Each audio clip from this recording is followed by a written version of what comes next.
Samantala, nagsagawa ng pag-inspeksyon ng lokal na pamahalaan ng Cebu City ngayong araw sa mga pampublikong paaralan kasunod na nangyaring lindol doon.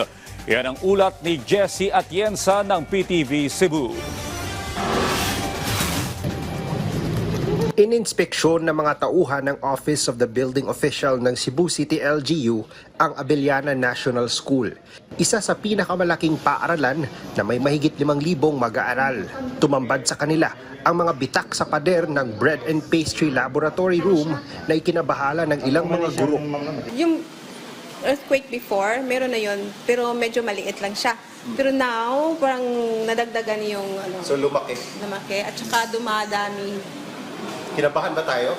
Medyo. Sa inisyal na pagsusuri ng mga building official, hindi delikado ang mga nadiskobring mga bitak sa pader. Ang atong nakita is mostly cracks lang along the walls.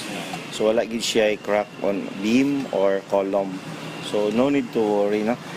Iayo lang tong mga na-crack. Napot tayo nakita nga mga cracks sa mga window jambs, mga doors.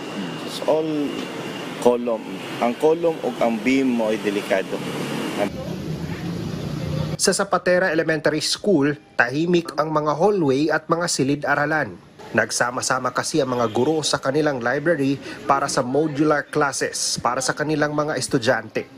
Hindi na bago para sa kanila ang ganitong setup. That's right. It's not really something that's, surprising because we conduct regular earthquake drills naman.